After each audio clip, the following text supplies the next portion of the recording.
வணக்கம் மாஸ்டர். எனக்கு கேள்வி இதுதான் மாஸ்டர். என்னென்னா, conscious mind, subconscious mind, super conscious mind, இது மூணுத்துக்கு என்ன டிஃப்ரெண்ட் அப்படின்னு தான் கேள்வியே கேட்டிருந்தேன்.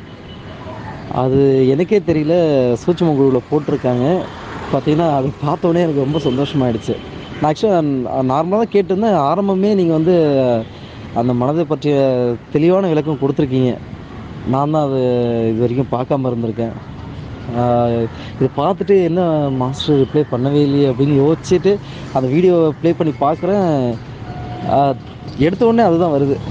அது எப்படி சந்தோஷம் சொல்கிறது தெரியல.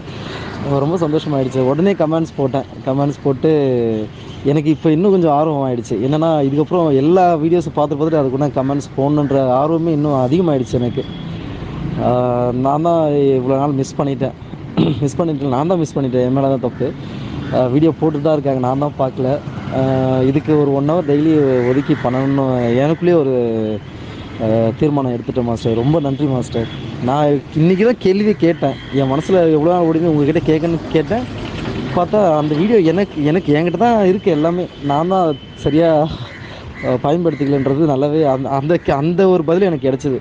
எல்லாமே நம்மக்கிட்ட இருக்குது, நம்ம தான் அதை வெளியில் தேடிட்டு கிடக்குறோம், நமக்குள்ளேயே இருக்குன்ற விஷயத்தையும் நீங்கள் சொல்லும் போதெல்லாம் தெரியல. இப்போது சின்ன விஷயத்தில் எனக்கு சடனாக அந்த ஒரு ஸ்பார்க் கிடச்சிது. ரொம்ப நன்றி மாஸ்டர். சடுகரி தாய்க்கும் ரொம்ப நன்றி. எல்லாமே புது அனுபவமாக இருக்குது. ரொம்ப சந்தோஷமாக இருக்குது மாஸ்டர். Thanks master. வணக்கம் ஏழுமலை. முதல்ல கேட்டிருக்கீங்க இந்த super conscious, subconscious, conscious, unconscious பற்றி. எல்லாத்த பற்றியும் பேசிட்டோம். மோஸ்ட்லி எல்லாத்த பற்றியும் பேசிட்டோம். எல்லா கேள்விக்கும் பதில் இருக்கும். திருப்பூரில் ஒருத்தர் அப்படி தான் 2 பேர் வந்திருந்தாங்க. அவங்க வந்து சடுவரி கிளாஸ் அட்டன் பண்ணிட்டாங்க. அவங்க எதிர்பார்த்த அத்தனை கேள்விக்கு அதில் பதில் இருந்தது. ஆனால் உள்ளுக்குள்ளே வந்து அவங்க வேறு ஏதாவது அடுத்து என்ன கேள்விக்கலாம் அப்படின்னு யோசனை பண்ணிட்டு இருந்தாலும் அவங்களுக்கு கொடுக்கப்பட்ட பதில் எதுவும் நோட் பண்ணல, போயிட்டாங்க. அப்புறம் என்ன பண்ணிட்டாங்க, எதை எடுக்கணும்னு நினச்சி வந்தாங்களோ தெரியல. ஒரு 2 வருஷம் ஒரு சில கேள்விகளை வச்சுக்கிட்டு அலையிறாங்க. எங்கெங்கேயோ திரிகிறாங்க, யார்கிட்டே கேட்குறாங்க, லைப்ரரி போகிறாங்க, கூகுளில் சர்ச் பண்ணுறாங்க, என்னென்னோ பண்ணி பார்த்துட்டாங்க. 2 இயர்ஸ். யாரும் நம்ம சாந்தியும் தான் 2 இயர்ஸ் கஷ்டப்பட்டு கேள்விக்கு உங்களுக்கு ஆன்சர் கிடைக்கல. மறுபடியும் ரேக்கி கிளாஸ். அவங்களும் பல தடவை கேட்டு பார்த்துட்டாங்க. எனக்கு சிரிப்பு தான் வரும். ஏன்னா அவங்களை முன்னால் உட்கார வச்சுட்டு தான் நான் அதுக்கு பதில் சொல்லியிருக்கேன். அப்சர்வேஷன் இல்லை. ஏன்னா உள்ளே நுழையிறதுக்கு அவங்க அலோவ் பண்ணல. காதில் வாங்கலை, வேறு மனசுக்குள்ள வேறு நினச்சிக்கிட்டு இருந்துட்டாங்க. அப்புறம் பார்த்தீங்கன்னா மறுபடியும் அங்கே திருச்சி முச்சி பார்த்துட்டு என்கிட்ட வந்து கேட்ட மாதிரி எங்கெங்கேயும் திருவண்ணம் கிடைக்கல அப்படின்னாங்க. சொல்லும் போது கவனிக்கல. இன்னும் இங்கே அவங்க இருக்கிறாங்க, தினம் இந்த மாதிரி வீடியோ போடுவோம். அந்த வீடியோவில் போட்டுக்கிட்டு அடிக்கடி அவங்க நினைக்கும் போதெல்லாம் அந்த வீடியோவில் போகுது. ஆனால் அவங்க வந்து சுவிட்ச் அதை வந்து பார்க்குறதில்ல. அதில் இருக்காங்க. சும்மா என்ன பண்ணுறது, கிளிக் பண்ணி இழுத்து விட்டுட்டு ஒரு ஏதாவது சிம்பிளை போட்டுவிட்டு கமெண்ட்ஸ் பார்த்த மாதிரி ஒரு கணக்கு காமிச்சு ஸ்க்ரீன்ஷாட் போட்டுறது. அது கருத்துக்களை உள்வாங்கிறது இல்லை. அது தேடி கொண்டு வாயிலே வச்சு கூட அவங்க முழுங்கலை. அப்புறம் மறுபடியும் 2 வருஷம் கழிச்சு ரேக்கி கிளாஸ் வராங்க. ரேக்கி கிளாஸ் வந்துட்டோம். என்ன பண்ணலாம் சொல்லி இன்னொருத்தர்கிட்ட சொல்லி கேட்குறாங்க.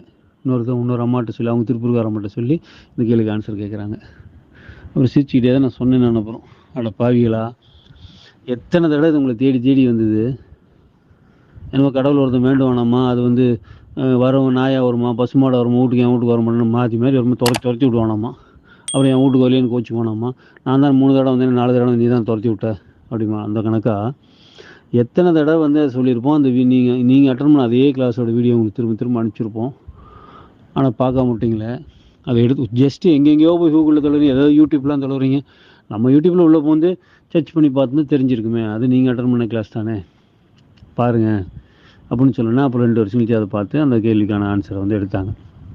அந்த மாதிரி ஒவ்வொரு கணமும் நம்ம வீடியோ என்ன செயல் செய்கிறோமோ, அதனால தான் கர்மயோகம் நான் சொல்கிறது. என்ன செயல் செய்கிறோமோ அதுவாக மாறணும். வீடியோ பார்த்தீங்கன்னா வீடியோ பாருங்கள், கிளாஸ் அட்டன் பண்ணால் கிளாஸ் அட்டன் பண்ணுங்கள், சோறு தின்னா சோறு தின்னுங்க, காதல் செஞ்சால் காதல் செய்யுங்க. என்ன தொழில் செய்கிறீங்களோ, என்ன வேலை செஞ்சிட்ருக்கீங்களோ அதான் கர்மா. அதை யோகமாக கன்வெர்ட் பண்ணுங்கள் லைஃப்பில். அப்போ தான் ஜெயிக்க முடியும்னு சொல்கிறது. அந்த மாதிரி நினச்சிட்டு இருந்தீங்க, அது உங்களை தேடி தேடி வருது. அதை நம்ம கோட்டை விட்டால் முடிஞ்சு போச்சு. அந்த மாதிரி ஆயிடக்கூடாது. என்ன புண்ணியம் செய்தேனோ